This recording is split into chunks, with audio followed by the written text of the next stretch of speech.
Good evening, ladies and gentlemen. Welcome to the Laverne Boarding Zoning Appeals, June the 30th at 5:30. I'll call this meeting to order. We do have a quorum. And order of business on the minutes. So Joshua, we'd like to defer those, do we? Correct, yes. Okay, we're going to defer the minutes until the next meeting. We have a public comment period. If anyone wants to speak on regarding the appeal decision of the building official property located at 5152 Mersborough Road, tax map 15M, Group B, parcel 5.02, Downtown District, property owned by Mohammed Al-Fiki. Anyone want to speak about that? Step up to the podium, if you would. In a minute, so we'll get to you in a minute. Oh, I'm sorry. It's public comment. Anyone else want to speak on this subject? Well, that close that out, and we move on to number 3. Nominate number 3 and 4 to elect officials. I'll turn this over to the City Attorney for the election of officials. Thank you, Mr. Chairman. So, ladies and gentlemen, the floor is now open for the nomination of a chairman for this next term. I'm happy to entertain a motion to nominate. I'd like to nominate Graham Coates. Thank you very much. Is there a second? Second. Thank you. Any further nominations? Hearing none, all in favor of the nomination of Graham Coates as chairman signify so by saying aye. Aye. Are there any opposed? I declare the motion to carried and turn it back over to you, Mr. Chairman. Okay, next is to nominate elect a vice chairman for 2026. Do I have a motion for a vice chair for the BOZA?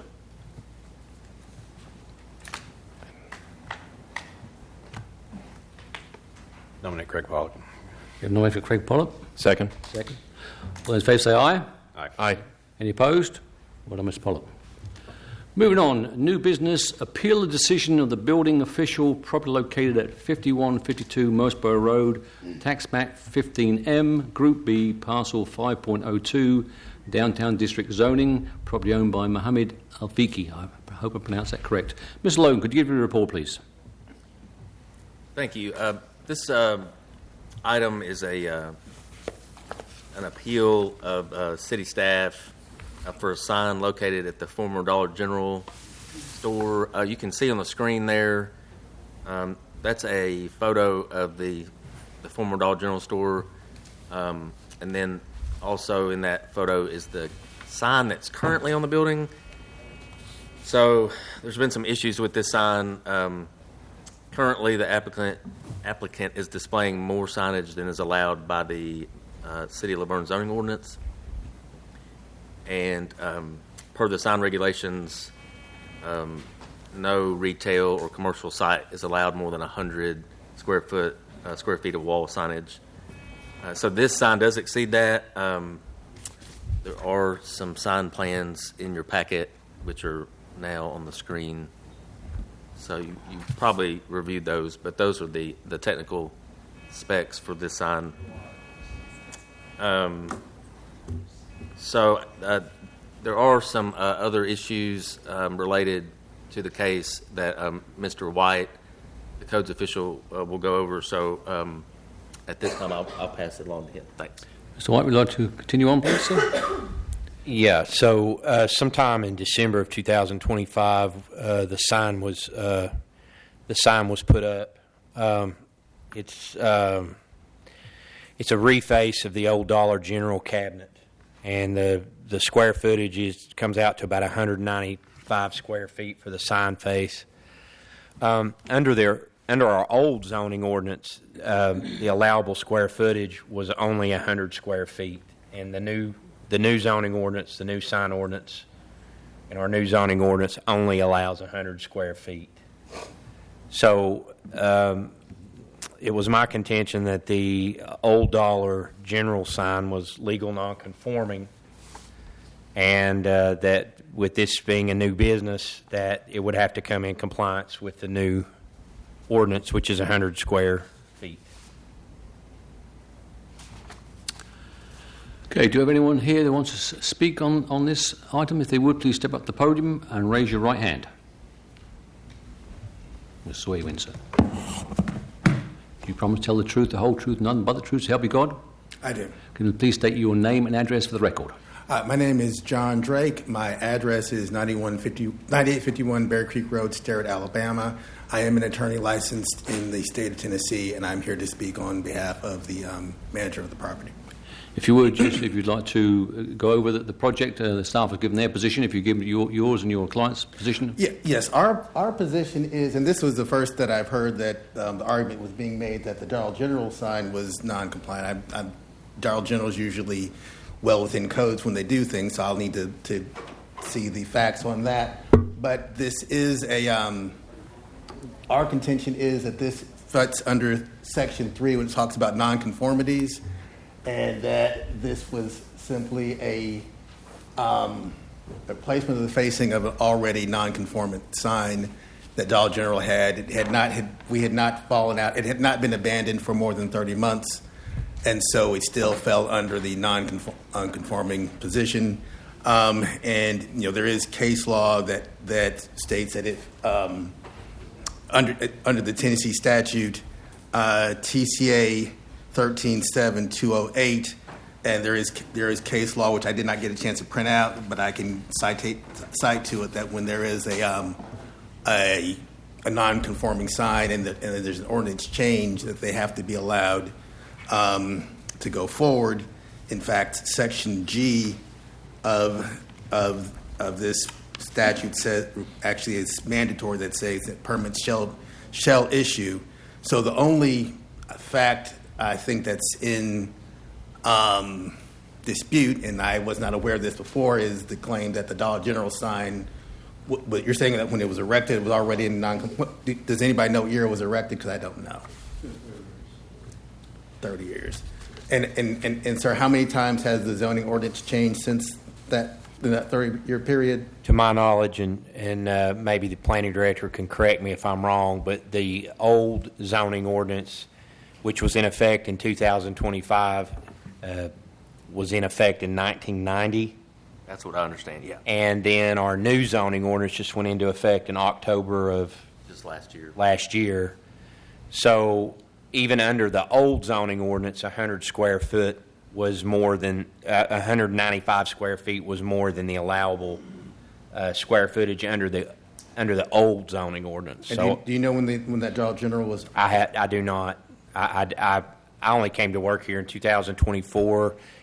For those that may have worked here longer, maybe they know when the dollar store went into business. But and I can't speak to when it was erected. But 195 square feet was more than the allowable square footage of the sign ordinance that went into effect as far back as our records were 1990. And then the new sign ordinance just went into effect, as Mr. Logan said, in October of last year. Okay, well, then the issue which we don't have the factual, anybody to state the fact, and I guess we'd have to find out, is when the Dollar General was erected, because if the Dollar General was erected before the ordinance that this gentleman is talking about, then it would still fall under the noncompliance grandfather clause, basically. So the question is, did the Dollar General, and it seems very odd since Dollar General being a national corporation, that they would build something that was non-compliant when they built it.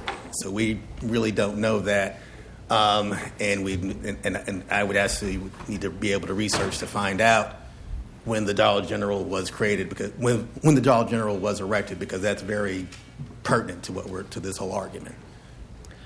Okay, well, I understand your point, but let me ask you a couple of questions. Yes, sir. So, what date did the codes official supply documentation to your client that the sign was incorrect in size? What date was that?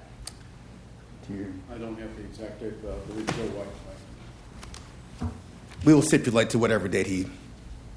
The notice of violation was seen in December of 2025. So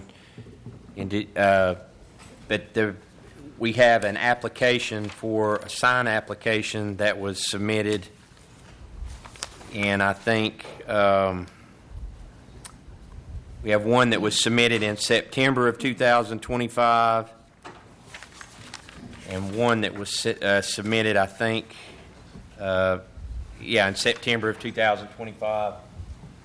And those were not approved because the square footage was too big. But the sign was already erected. That's what prompted us to go down there to begin with. So the sign was erected without a permit.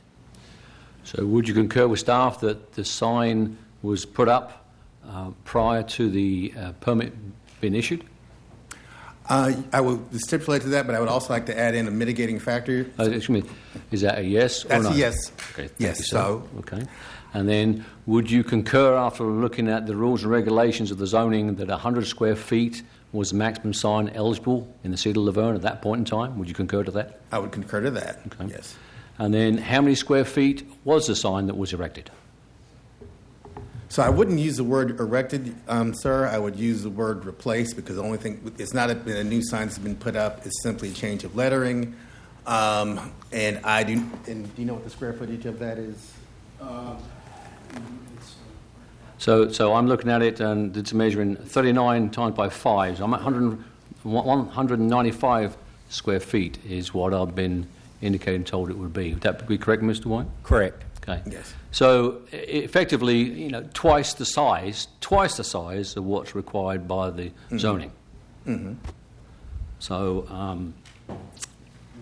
I actually have a couple questions. go ahead. There was a couple of things I would like to respond if I Let's go haven't had ahead a first. chance to respond, sir. First. First, there are two signs, and when he got the notice, he stopped. So, and I think you have that in the packet. The road sign was not filled in. He had taken the Dollar General out, but he didn't put it in, so he actually stopped doing any work on that. So, a mistake maybe for starting, but he did not complete and continue going once he was given the notice. And then we were just trying, and then he was believing, and I believe he's correct, that he was grandfathered in and should have been given a permit for both of the signs.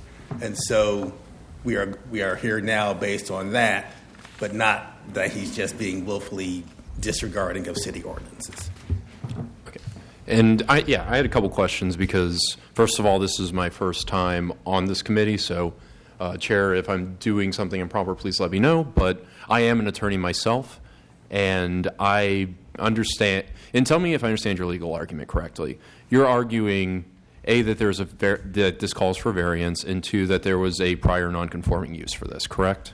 Well, so according to the statute, it's not even a thing of variance. It's saying that a permit shall be issued, so it should have just been an issued permit. We're just saying that. So there's no variance issue. You're solely arguing prior nonconforming use. Right. Okay. So that all said, do we know when this building was built? Or do we have that information available to us? Because if what the city's saying is correct, and this statute, this limitation has existed since 1990. Frankly, I don't see how this can be a prior nonconforming use if it was built after that point, which it may very well have been. I'm not aware of when the building was built. Okay. The records that I've found, that it was built before any records that we still have on file. Gotcha. 1996. The property records show 1996. It was built in 1996? That's what the property records show. Okay. And one quick question for legal: whose burden is it for the appeal? I assume it's on the move-in. It's the applicant that has the burden, and your decision can be based only on the information that you have here presented to you, like you would have in court. You can't go outside of what's presented to you. Right, and I'm aware of that. Would that include this statement previously said that this building was built in 1996? Yeah, I mean, if Joe just said that, so sure, yeah. Okay, thank you. I think that kind of does it for me, but that's all I have. Any other questions for the board members? With that, I'll accept a motion for the item 5, the appeal decision of the building officer for 5152 Mosborough Road. I'm going to make a motion to uphold the decision made by the building official and concur that the sign exceeds the maximum requirement for the city of Laverne at the time it was installed. And that's my motion. Second. A second. Those in favour say aye. Aye. Those opposed? Motion carries. Okay. Thank you, sir. All right. Just one final question. I think that gentleman was going to get a copy of I was going to want to get a copy of that document. Whatever document we have, sir, will be presented to you, and you can move forward from there. Okay, thank you, sir. Thank you. Thank you. Thank you. With that, no other items on the agenda. I call this meeting adjourned.